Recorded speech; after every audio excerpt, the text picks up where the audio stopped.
നമസ്കാരം, ഞാൻ ഡോക്ടർ നവീൻ. ഞാൻ ഇന്ന് നിങ്ങളുടെ കൂടെ ഷെയർ ചെയ്യാവുന്ന ഒരു ടോപ്പിക് അല്ലെങ്കിൽ ഒരു കാര്യമെന്ന് പറയുന്നത് സൈക്യാട്രി ഇൻ ആയുർവേദ. ആയുർവേദത്തിൽ മാനസിക ആരോഗ്യത്തിന് അല്ലെങ്കിൽ മനോരോഗ ചികിത്സയുടെ പ്രാധാന്യം എന്തെന്നുള്ളതാണ്. നമുക്ക് പല സ്റ്റേജസ് ഓഫ് മെൻ്റൽ ഹെൽത്ത് ഇഷ്യൂസാണ് ഇന്നത്തെ തലമുറ അഭിമുഖീകരിക്കുന്നത്. സ്കൂൾ തലം, കോളേജ് തലം, പ്രൊഫഷണൽ തലം, വ്യക്തി ഇൻഡിവിജ്വൽ തലം, ഇത്രയും തലങ്ങളിൽ ഇന്ന് ഒരുപാട് മാനസിക രോഗങ്ങൾ അല്ലെങ്കിൽ എന്താ പറയുക, മാനസിക രോഗങ്ങളെന്ന് പറയുമ്പോൾ ഭ്രാന്ത് എന്ന് നിങ്ങൾ അതിനെ കാറ്റഗറി ചെയ്യരുത്. എല്ലാവർക്കും മെൻ്റൽ ഒരു ഇൻസ്റ്റെബിലിറ്റിയുടെ അവസ്ഥയുണ്ട്. ഏത് വ്യക്തിക്ക് നമുക്ക് മനസ്സിൻ്റെ ഒരു എന്താ പറയുക ചാഞ്ചാട്ടം എന്ന് പറയില്ലേ. നമ്മൾ ചിലപ്പോൾ നമുക്കൊരു ഡിസിഷൻ എടുക്കാൻ പറ്റുമ്പോൾ നമ്മൾ ഇത് ചെയ്യണോ വേണ്ടയോ, നമുക്കൊരു ഡിസിഷൻ എടുക്കുന്ന സമയത്ത് നമുക്ക് വരുന്ന ആ ഒരു ഡിലെമ വരെ നമുക്ക് എന്താ പറയുക, നമ്മുടെ മെൻ്റലി നമ്മൾ വീക്കാണോ അല്ലെങ്കിൽ സ്ട്രോങ് ആണോ എന്ന് നിർണ്ണയിക്കുന്ന ഒരു കാര്യമാണ്. ഇപ്പോഴത്തെ കുട്ടികളിൽ ADHD അതുപോലെ ഒരുപാട് ഹെൽത്ത് ഇഷ്യൂസ് ഉണ്ടാകുന്നുണ്ട്. പിന്നെ വാശി, പിന്നെ നിങ്ങൾക്കറിയാം, എൻ്റെ കുട്ടിക്ക് ഭയങ്കര വാശിയാണ്. എൻ്റെ കുട്ടിക്ക് അത് പറ്റില്ല, എൻ്റെ കുട്ടിക്ക് ഇത് പറ്റില്ല, എൻ്റെ കുട്ടികൾക്ക് അതാണുള്ളത്, ഇതാണുള്ളത്, ഇത് പറ്റുന്നില്ല. ചില കുട്ടികൾക്ക് അമിതമായ ദേഷ്യമുണ്ട്, അവനത് വലിച്ചെറിയുന്നു, ഇവളത് വലിച്ചെറിയുന്നു. അവൻ അച്ഛനെ പറഞ്ഞാൽ കേൾക്കില്ല, അമ്മ പറഞ്ഞാൽ കേൾക്കില്ല, അല്ലെങ്കിൽ അവൻ മറ്റുള്ളവർ പറഞ്ഞാൽ കേൾക്കില്ല. അവൻ ഇങ്ങനെ ചില കാര്യങ്ങൾ ഭയങ്കര പിടിവാശിയാണ്. ഇതെല്ലാം തന്നെ അവരുടെ സ്വഭാവ രൂപീകരണത്തിലെ ബാധിക്കുന്ന എന്തെങ്കിലും ഒരു പ്രോസസ്സിലുള്ള പോരായ്മകളോ പാളിച്ചകളാണ് ഇതിനെ കൊണ്ടുവരുന്നത്. ഇതിനെ കൃത്യമായ രീതിയിൽ ഐഡൻറ്റിഫൈ ചെയ്തില്ലെങ്കിൽ നമുക്കത് നാളെ ഒരു വലിയ പ്രശ്നമായിട്ട് വരുന്നുണ്ട്. ഞാനത് പറയാനുള്ള കാരണം എന്ന് പറഞ്ഞാൽ, ഒരു അലാമിംഗ് ആയിട്ടുള്ള ഒരു ഇഷ്യൂ ഇന്ന് മലയാളികളുടെ ഇടയിൽ വരുന്നുണ്ട്. വലിയൊരു ഇഷ്യൂ ഉണ്ട്, ഒരു സാമൂഹിക പ്രശ്നം വരുന്നുണ്ട്. അത് നമ്മൾ കുടുംബ ബന്ധങ്ങളിലെ വിള്ളലുകൾ, ഈ ഡിവോഴ്സ് പോലുള്ള ഒരുപാട് കാര്യങ്ങൾ ഇന്നിപ്പോൾ കൂടി വരികയാണ്. അതിനുള്ള അടിസ്ഥാന കാരണം എന്ന് പറയുന്നത് ബാല്യത്തിലേ തുടങ്ങുന്നതാണ്. നമ്മളെ ചൈൽഡ്ഹുഡ് ട്രോമാസ് ആയിരിക്കാം, അല്ലെങ്കിൽ ചൈൽഡ്ഹുഡ് സ്വഭാവ വിശേഷങ്ങളായിരിക്കും. നമ്മൾ എങ്ങനെയാണോ ഒരു സാധനം നട്ടു വളരുന്നത്, അതുപോലെ നമ്മളുടെ കൂടെ അതും വളരും. എൻ്റെ ഉള്ളിലൊരു ഈഗോ ചെറുപ്പത്തിലുണ്ടെങ്കിൽ ഞാൻ വളരുന്നതനുസരിച്ച് ആ ഈഗോ വളർന്ന് കൊണ്ടുവരും. അൺലെസ് നമ്മൾ ആ ചെറുപ്പത്തിൽ അതിനെ വെട്ടിമാറ്റിയില്ലെങ്കിൽ നമ്മളുടെ ഒപ്പം തന്നെ അത് വളർന്ന് പന്തിലിച്ച് അത് നമ്മുടെ സ്വഭാവത്തിൻ്റെ ഭാഗമായിട്ട് മാറും. എൻ്റെ കൂടെയുള്ള ഒരാൾ ഉൾക്കൊള്ളാൻ പറ്റാത്തൊരു സ്വഭാവം എനിക്ക് ചെറുപ്പത്തിലേ ഉണ്ട് എന്ന് നമ്മൾ നോട്ട് ചെയ്ത് കണ്ടുപിടിച്ച് കഴിഞ്ഞാൽ നമ്മൾ അത് അപ്പോൾ കൗൺസിൽ ചെയ്ത് അപ്പം മാറ്റി കഴിഞ്ഞാൽ പിന്നെ അവൻ സമൂഹത്തിന് നല്ലൊരു വ്യക്തിയായിട്ട്, കുടുംബത്തിന് നല്ലൊരു വ്യക്തിയായിട്ട്, നമ്മുടെ സൗഹൃദങ്ങൾക്ക് നല്ലൊരു മനുഷ്യനായിട്ട് വരും. ഇനി അതല്ല, അവനെ ഈ സ്വഭാവം കണ്ടിട്ടും തിരുത്താൻ നമുക്ക് സാധിച്ചില്ല, നമുക്ക് വേറെ രീതിയിലാണ് പോകണമെങ്കിൽ എന്ത് പറ്റുക, അവൻ്റെ കൂടെ തന്നെ അതും വളർന്ന് അവൻ കുടുംബത്തിന് ബാധ്യതയാവാം, സമൂഹത്തിന് ബാധ്യതയാവാം, മറ്റെല്ലാ കാര്യങ്ങൾക്കും ബാധ്യതയാവാം. അപ്പോൾ അത് വ്യക്തിയുടെ സ്വഭാവം സമൂഹത്തെ ബാധിക്കുന്ന ഒരു കാര്യമാണെന്ന് നമുക്ക് ഇതിൽ നിന്ന് മനസ്സിലാക്കാമല്ലോ.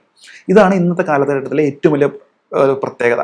കാരണം കുട്ടികൾ ലാപ്ടോപ്പ്, മൊബൈൽസ്, അങ്ങനെ ഇൻ്റർനെറ്റ് ലോകം, അങ്ങനെ അവർക്ക് എക്സ്പോഷർ കൂടുതലാണ്.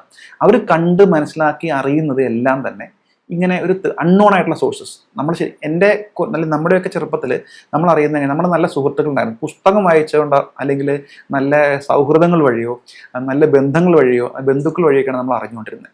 ഇന്ന് സൗഹൃദങ്ങൾ കുറവാണ്, സൗഹൃദങ്ങൾ കൂടുതലുണ്ട്. ഫേസ്ബുക്കിൽ നമുക്ക്, അല്ലെങ്കിൽ ഇൻസ്റ്റാഗ്രാം പോലുള്ള സോഷ്യൽ മീഡിയകളിൽ നമുക്ക് ആയിരക്കണക്കിനോ പതിനായിരക്കണക്കിനോ വ്യക്തിബന്ധങ്ങളോ ഫോളോവേഴ്സോ മറ്റു കാര്യങ്ങളോ ഉണ്ടാവാം.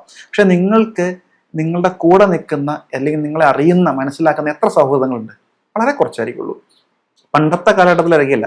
പണ്ടത്തെ കാലഘട്ടത്തിൽ വ്യക്തിക്ക് 50 പേരോടാണ് സൗഹൃദം ഉണ്ടെങ്കിൽ ആ 50 പേരും ഇയാളുടെ കൂടെ നിൽക്കുന്ന ഒരാളായിരിക്കും. ഞാനൊരു സാമൂഹിക ബന്ധങ്ങളുടെ കാലഘട്ടങ്ങൾക്കനുസരിച്ചുള്ള മാറ്റമാണ് പറയണേ. അപ്പം ഈ മാറ്റം ഉൾക്കൊണ്ടുകൊണ്ടാണ് നമ്മൾ പോകേണ്ടത്. അപ്പം ഈ മാറ്റങ്ങൾക്കനുസരിച്ച് മനുഷ്യൻ്റെ മാനസിക തലങ്ങളിലും മാറ്റം ഉണ്ടാകുന്നുണ്ട്. അതാണ് ഈ ചെറുപ്പകാലങ്ങളിലുള്ള പ്രശ്നം ഉണ്ടാകുന്നത്. ഇനി അത് ചെറുപ്പത്തിൽ നിന്ന് മാറി നമ്മളൊരു പ്രൊഫഷണൽ അല്ലെങ്കിൽ ഒരു വലുതായി കഴിഞ്ഞാൽ, ടീനേജേഴ്സിനുള്ള പ്രശ്നം എന്ന് പറഞ്ഞാൽ, അവൻ മുതിർന്നവനാണോ എന്ന് ചോദിച്ചാൽ ടീനേജേഴ്സ് ഒരിക്കലും മുതിർന്ന വ്യക്തിയല്ല. അവൻ കുട്ടിയാണോ എന്ന് വെച്ചാൽ അവൻ്റെ ഗതി കണ്ട് അവൻ കുട്ടിയല്ല. ഒരേ സമയം കുട്ടിയല്ലാത്ത അവസ്ഥയും ഒരേ സമയം മുതിർന്ന ആളല്ലാത്ത അവസ്ഥയാണ് ഈ ടീനേജ് എന്ന് പറയുക. ഈ ടീനേജേഴ്സിന് അവർ ഉൾക്കൊള്ളുന്ന കുറേ പ്രശ്നങ്ങളുണ്ട്. ആ പ്രശ്നങ്ങൾ അവിടെ വെച്ച് പരിഹരിച്ചില്ലെങ്കിൽ അത് അവിടെ കിടന്ന് വളർന്ന് വേറെ വലിയ പ്രശ്നങ്ങളിലേക്ക് വന്നുകൊണ്ടിരിക്കും. ഭാവിയിൽ അത് ഒരുപാട് പ്രശ്നങ്ങൾക്ക്, ഗുരുതരമായ സാമൂഹിക പ്രശ്നങ്ങൾക്ക് ഇടവരുത്താം, പ്രത്യേകിച്ചും ഫാമിലി ലൈഫിൽ, കുടുംബജീവിതത്തിൽ. അതുപോലെ തന്നെ ഒരു വ്യക്തി അതിനുശേഷം വരുന്ന അവൻ്റെ പഠന കാലഘട്ടം, പ്രൊഫഷണൽ ലൈഫ്, ഇതെല്ലാം ഈ പറഞ്ഞ കുട്ടിക്കാലത്തെ റിഫ്ലക്ഷൻസ് ആയിരിക്കും ബാധിച്ചുകൊണ്ടിരുന്നത്. ഇതെല്ലാം അതിൻ്റെ വേറെ ആംഗിളിൽ വന്നുകൊണ്ടിരിക്കുക. അപ്പോൾ ഇതിനെ കണ്ടെത്തുക എന്നുള്ളത് ഇപ്പോൾ ഇതിലെ ഏറ്റവും വലിയ ഒരു ടാസ്ക്കാണ്. അപ്പോൾ ഒരുപാട് കുട്ടികളെ നമ്മളെടുത്ത് കൊണ്ടുവരും. സ്കൂൾ കുട്ടികളെയാണ് പ്രത്യേകിച്ച് കൊണ്ടുവരിക. അവർ പറയും, എൻ്റെ മകൻ മൊബൈൽ അഡിക്ഷനാണ്, അല്ലെങ്കിൽ കുറച്ച് കാര്യങ്ങളിൽ ഇങ്ങനെ പെരുമാറുന്നുണ്ട്. അപ്പം നമ്മൾ ആ കുട്ടിയോട് സംസാരിക്കുക. എനിക്ക് ഏറ്റവും കൂടുതൽ സംസാരിക്കാൻ ഇഷ്ടം കുട്ടികളോടാണ്, മുതിർന്നവരെക്കാൾ കൂടുതൽ. കാരണം കുട്ടികളെ പറഞ്ഞ് മനസ്സിലാക്കാൻ ഭയങ്കര എളുപ്പമാണ്, മുതിർന്നവരെ പറഞ്ഞ് മനസ്സിലാക്കാൻ ഏറ്റവും പാട്. കാരണം മുതിർന്നവർ അത്രയും വർഷത്തെ ഒരു 20 വയസ്സ് 25 വയസ്സുള്ള ഒരാളാണെങ്കിൽ ആ വ്യക്തി അതുവരെ സ്വാംശീകരിച്ചിരിക്കുന്ന അറിവ് ശരിയാണെന്ന് അവൻ ബലം പിടിച്ചു കഴിഞ്ഞാൽ നമുക്കത് മാറ്റിയെടുക്കാൻ ബുദ്ധിമുട്ടാണ്. ഒരു കുട്ടി എന്ന് പറഞ്ഞു കഴിഞ്ഞാൽ അവൻ അറിയുന്നത് തെറ്റായ സോഷ്യൽ നിന്നാണെങ്കിൽ മോനെ അതല്ല എന്ന് പറഞ്ഞ് തിരുത്തി നല്ലൊരു വസ്തു കാണിച്ചു കൊടുത്താൽ അവൻ തിരിഞ്ഞു വരും, അവനത് ഉൾക്കൊള്ളാനുള്ള കഴിവുണ്ട്. അപ്പം അതുകൊണ്ട് അവൻ്റെ മനസ്സ് ഫുള്ളി ഡെവലപ്ഡ് ആയിട്ടുള്ള ഒരു വ്യക്തിയിൽ നിന്ന് ഒരു സംഭവത്തെ പറിച്ചറിയാൻ ബുദ്ധിമുട്ടുള്ള കുട്ടിയിൽ നിന്നാണെങ്കിൽ അത് പറിച്ചറിയാൻ എളുപ്പമുണ്ട്. അതുകൊണ്ടാണ് ഈ കുട്ടികളെ കൂടുതൽ ഇഷ്ടം എന്ന് പറയും. അപ്പോൾ കുട്ടികളെ എനിക്ക് മിക്കവാറും വരുന്ന കുട്ടികളോട് സംസാരിച്ച് അവരോട് ഞാൻ സംസാരിക്കാൻ സമയം കണ്ടെത്താറുണ്ട്. ഒരു 1 hour അല്ലെങ്കിൽ 2 hour, മോർ ദാൻ 2 hour എപ്പോഴും സമയം കണ്ടെത്തും. ഈ കുട്ടികളോട് സംസാരിച്ച് വർത്തമാനം പറയും. അപ്പോൾ സംസാരിക്കുമ്പോൾ ആ കുട്ടികൾ പറയുന്ന കുറേ കാര്യങ്ങളുണ്ട്. എനിക്ക് എൻ്റെ അച്ഛൻ്റെ അടുത്ത് നിന്ന് ഞാൻ ഇന്നതാണ് പ്രതീക്ഷിക്കുന്നത്, അല്ലെങ്കിൽ അമ്മയുടെ അടുത്ത് നിന്ന് ഇന്നാണ് പ്രതീക്ഷിക്കുന്നത്, അപ്പോൾ എനിക്ക് ഇന്നാണ് കിട്ടുന്നത്, അല്ലെങ്കിൽ കിട്ടുന്നില്ല. ചില കാര്യങ്ങളൊക്കെ പറയാം, നമുക്ക് തന്നെ നമ്മൾ ഞെട്ടിപ്പോകുന്ന കാര്യങ്ങളുണ്ട്. നിങ്ങൾക്കറിയാലോ, ഇപ്പോൾ കുട്ടികളിലെ അവസ്ഥ, സമൂഹത്തിലെ ലഹരി ഒരു ഭയങ്കരമായിട്ട് പിടിമുറുക്കുന്ന ഒരു സമയമാണ്. അപ്പോൾ എന്തുകൊണ്ടാണ് അവരങ്ങനെ അടിമപ്പെട്ടു പോണേ എന്ന് പറഞ്ഞു കഴിഞ്ഞാൽ ഇതിനൊക്കെ ഒരു തലങ്ങളുണ്ട്. സമൂഹത്തിൽ എന്തുകൊണ്ടാണ് ലഹരി പിടിമുറുക്കുന്നത് എന്നുള്ളത് പറഞ്ഞു കഴിഞ്ഞാൽ മാനസികാരോഗ്യത്തിൻ്റെ തലങ്ങളുണ്ട്. ലഹരി ജീവിതമാക്കുകയല്ല ചെയ്യുക, ജീവിതം ലഹരിയാക്കുകയാണ് ചെയ്യേണ്ടത്. ലൈഫിൽ ജീവിക്കുക എന്നുള്ളതാണ് ഏറ്റവും വലിയ ലഹരി. അല്ലാതെ അത് കുട്ടികൾക്ക് പറഞ്ഞ് മനസ്സിലാക്കി കൊടുത്താൽ നമ്മുടെ കുട്ടികൾ ഒരിക്കലും വഴിതെറ്റിപ്പോവില്ല, ഒരിക്കലും ഒരു കുട്ടിയും വഴിതെറ്റിപ്പോവില്ല.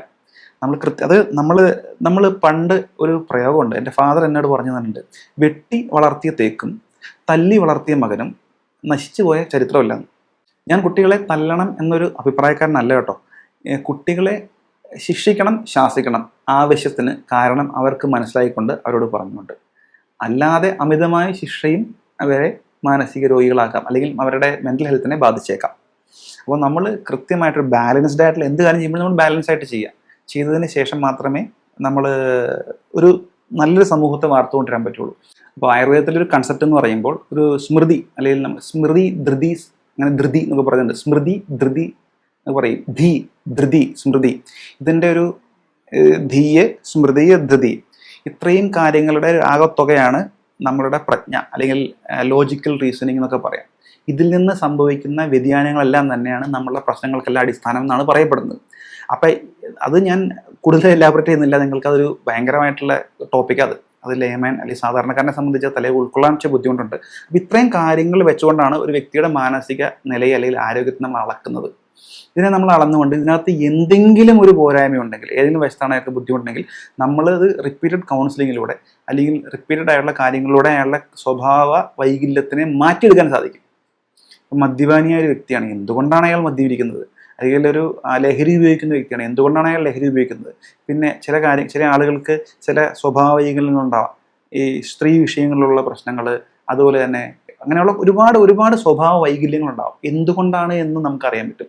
എല്ലാം നമ്മൾ ചെയ്യാൻ പറ്റുന്നതല്ല, എല്ലാ കാര്യങ്ങളും. ഇപ്പോൾ അനാറ്റമിക്കലായിട്ടുള്ള ഒരു എറർ നമുക്ക് കറക്റ്റ് ചെയ്യാമെന്നല്ല പറയണേ. അയാളുടെ സ്വഭാവത്തിലുള്ള വൈകല്യങ്ങളെ നമുക്ക് നേരത്തെ കണ്ടെത്തിക്കഴിഞ്ഞാൽ അത് ശരിക്കും പൂർണ്ണമായിട്ട് തന്നെ നമുക്ക് മാറ്റാനായിട്ട് സാധിച്ചേക്കാം. 100-ൽ 100 പേർക്കും സാധിക്കുമെന്നല്ല, നേരത്തെ തിരിച്ചറിഞ്ഞാൽ നമുക്ക് സ്വഭാവ വൈകല്യങ്ങളെ മാറ്റിയെടുത്ത് നല്ലൊരു തലമുറയെ നമുക്ക് കൊണ്ടുവരാൻ പറ്റും.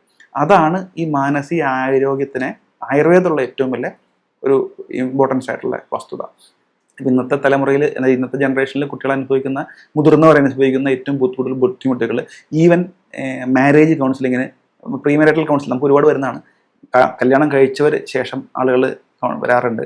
അപ്പോൾ എപ്പോഴും കല്യാണം കഴിച്ചവരോട് ഞാൻ പറയണേ, നിങ്ങളെല്ലാം 3 മാസം കൂടുമ്പോൾ വന്ന് കൗൺസിൽ ചെയ്ത് പോകണം പറയും. കാരണം നമ്മൾ കാര്യങ്ങൾ പറഞ്ഞു വിട്ടാൽ 3 മാസത്തേക്കുള്ളൂ, അവരുടെ തലയിൽ നിൽക്കുള്ളൂ. പിന്നെ വീണ്ടും ശങ്കരൻ തെങ്ങയിൽ എന്ന് പറഞ്ഞാൽ വീണ്ടും ആവാനുള്ള ടെൻഡൻസി ഉണ്ട്. അപ്പോൾ നിങ്ങൾ വന്ന് നമ്മളൊരാളെ ബൂസ്റ്റ് ചെയ്ത് കൊണ്ടുവരണം. ഒരു വ്യക്തിയെ ബൂസ്റ്റ് ചെയ്ത് ആ ഫാമിലിയെ ബിൽഡപ്പ് ചെയ്യാന്ന് പറയും. Family building up, relations building up.